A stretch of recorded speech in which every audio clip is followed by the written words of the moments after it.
Without further ado, I'm bringing Joanne up to the stage, and I want to remind you all to use hashtag Wakelet Community Week in all of your tweets. I know Andrew Davies took a picture of us earlier and probably tweeted it out. I have not seen it. But if you do want to tweet out screenshots of me with Joanne or Joanne's presentation or your thoughts on what Joanne has to say, please do that using the hashtag, because every hashtag tweet is an entry into that contest. Joanne, welcome. Hi, everybody. We're so excited to have you. Yes. Be a part of the live stream. I have done Community Week before, but never the live stream. So I'm very excited. I'm actually starting my clock so that I'm actually pretty good on time. And I'm letting you go. I'm going to put your screen on the stage, and I'm going to go backstage, and I'm going to get Lisa Marie this Amazon link for the jacket, okay? Perfect. Sounds awesome. All right, so I'm so excited to join everybody today. I'm just going to grab over to that collection there for you guys. So just a little bit about me. I am a Wakelet certified trainer, which I'm absolutely ecstatic about. I have been teaching ELA at the high school level for over 20 years.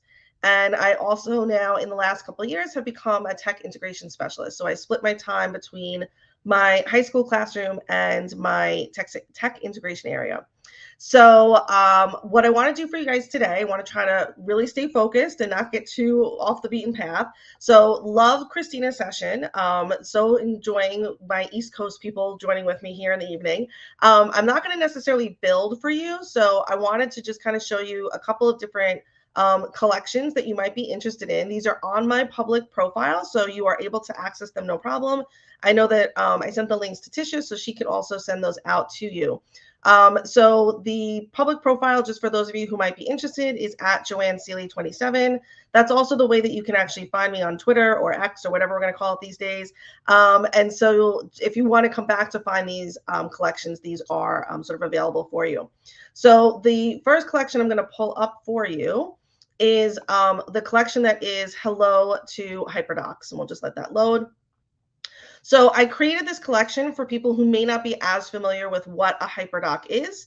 I also created it so you can lift the entire collection and take it into a PD session if you are a tech integration person or anything to that effect, so that you could, present this to the people that are in your district, in your departments, explaining what a Hyperdoc is and walk them through sort of how to build it.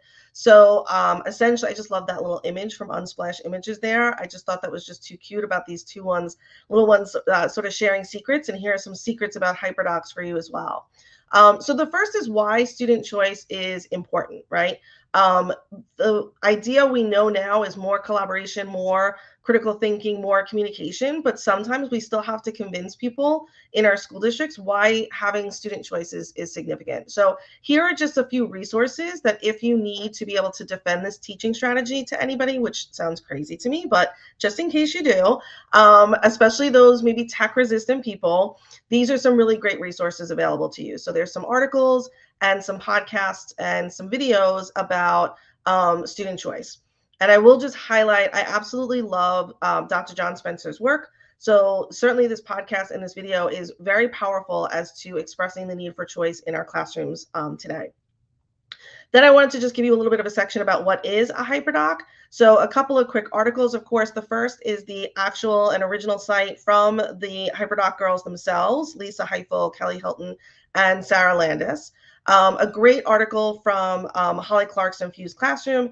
And I'm going to pause on this image here because this is a really great image as to how a tech set and a Hyperdoc are different, right? Tech sets are great and they certainly have a place in our classrooms and in our environments, but Hyperdocs are really about interactive environments. And I think that's what makes Wakelet so great for a Hyperdoc, right? You can do a tech set on a Hyperdoc, on a Wakelet collection, sure, but you can really just do it on a Google Doc. You can do it in a Google Slide. You don't need all of that interactive multimedia components that Wakelet really allows us to build into.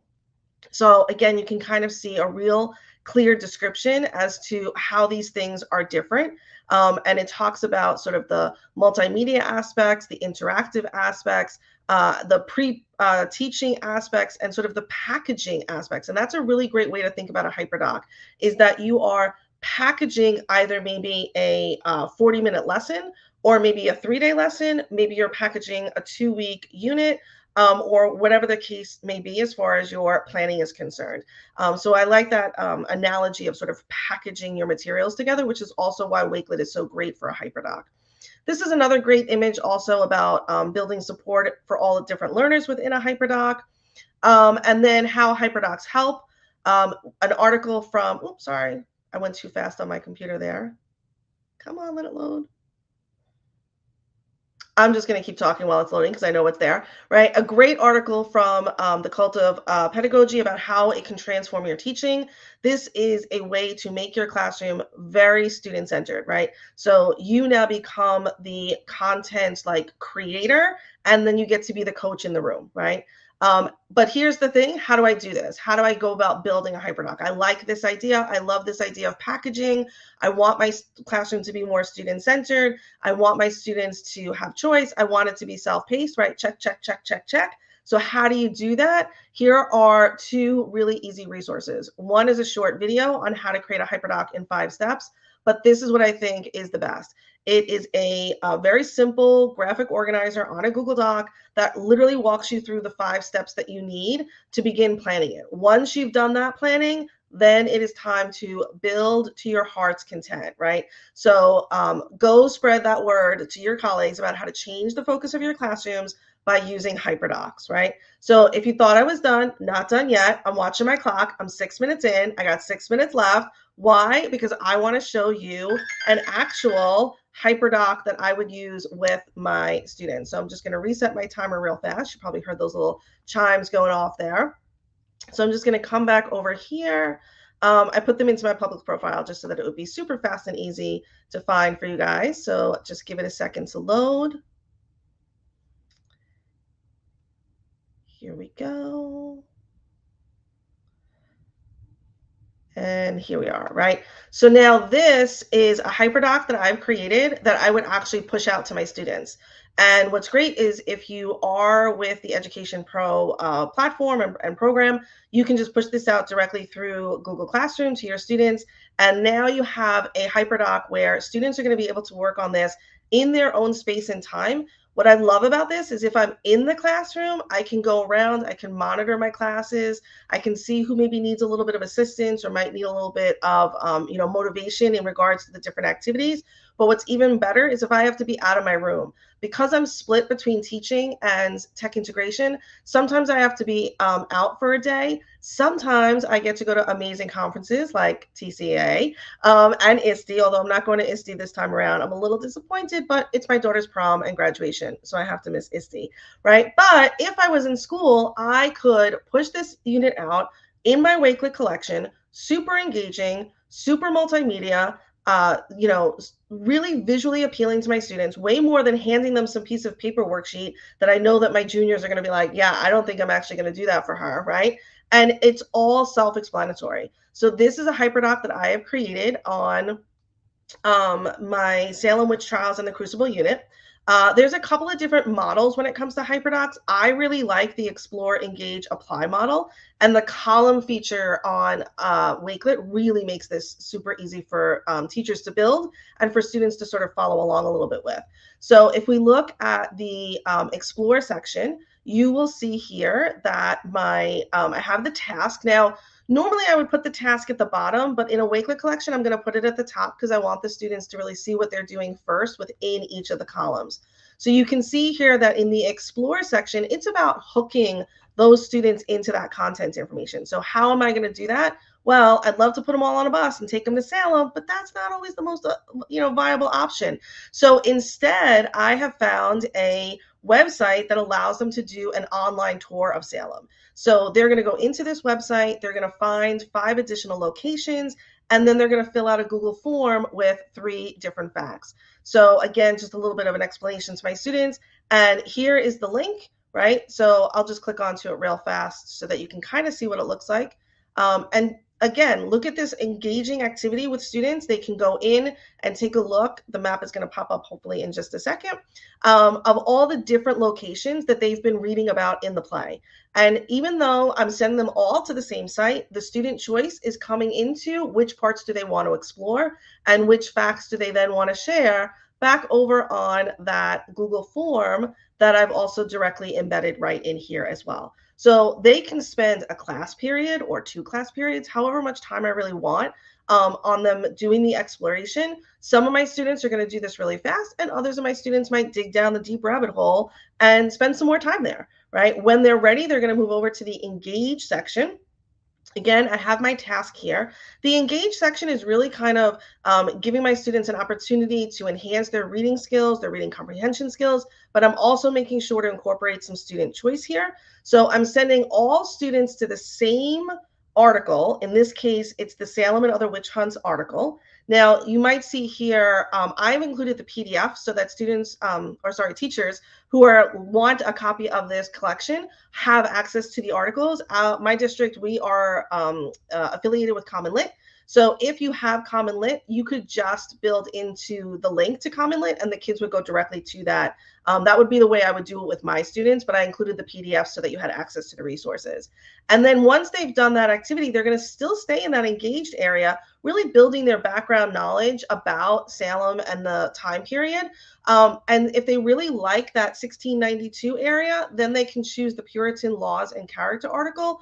Or if they want to investigate the relationship that Miller was really expanding upon, which is that connection to McCarthyism, I have a lot of history buffs, right?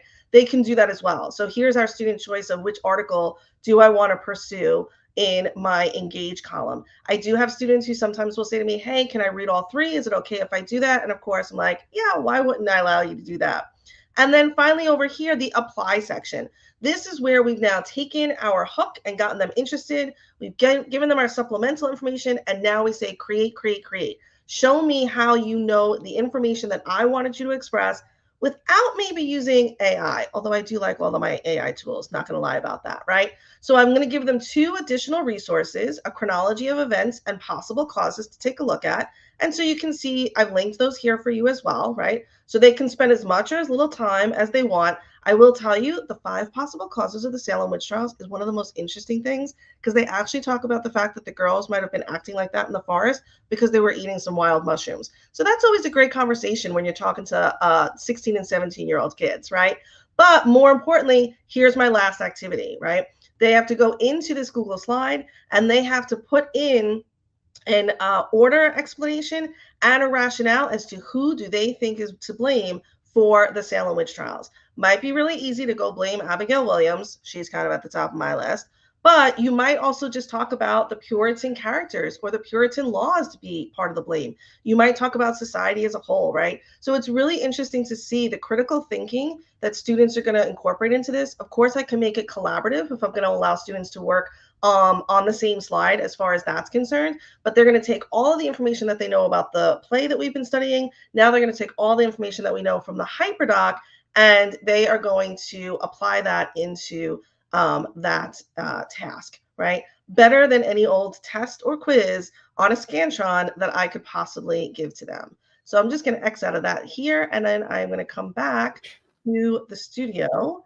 And I'm trying to figure out. Hello, Joanne, I'm here. I left for a second. That's so glad. Okay. No, I just wanted to make sure that I knew where I was going as far as. No, you're doing great. I accidentally hit back on my browser and kind of freaked out. You all were still here when I came back, thankfully. I want to say this. You only got to hear from Joanne for like 20 minutes. Joanne, like she said, has 20 years of experience in ELA, and she has some incredible ideas. I loved what you said about defending your teaching strategies. I think Wakelet does a brilliant job at this for any teachers who feel like they have to do that, right? It is crazy to say that.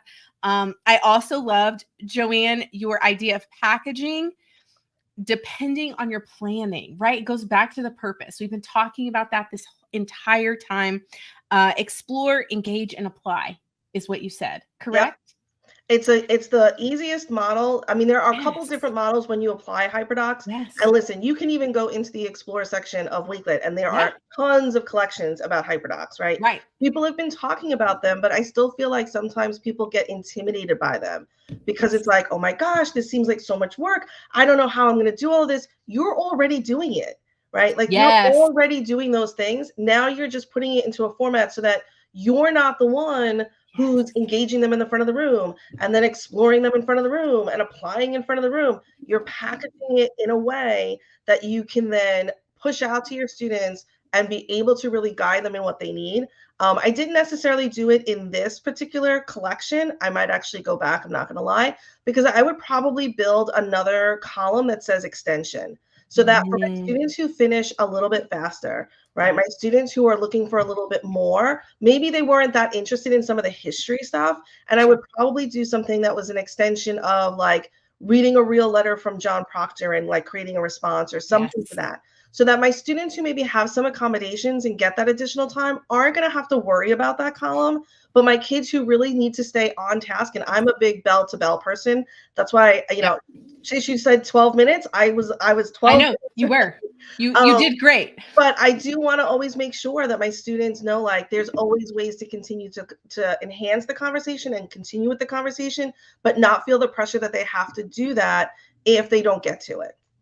Absolutely. The last thing I want to hit on, and then we're going to transition over to our very last session, is you said, show me. And you said it, show me, show me. And I started thinking about the movie Jerry Maguire, where he says, show me the money. Yes. And I started imagining you saying to your students, as you're doing this, show me the learning, show me the activity, show me the thinking, right? So I love that. You are a wealth of information, Joanne. And again, a Wakelet certified trainer. If you need to reach out to Joanne, she has her handle there. She is willing to share anything that you might need.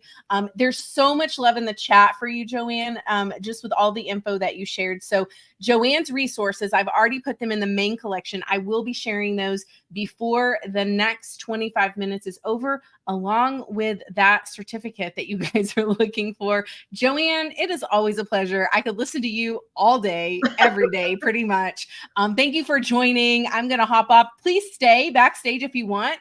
Lois and Alex are coming up next. If not, it's okay. We'll see you in the chat. We'll see you on Twitter. And thank you again for sharing. Awesome. Thank you so much, everybody. Have a good one. Bye, you too.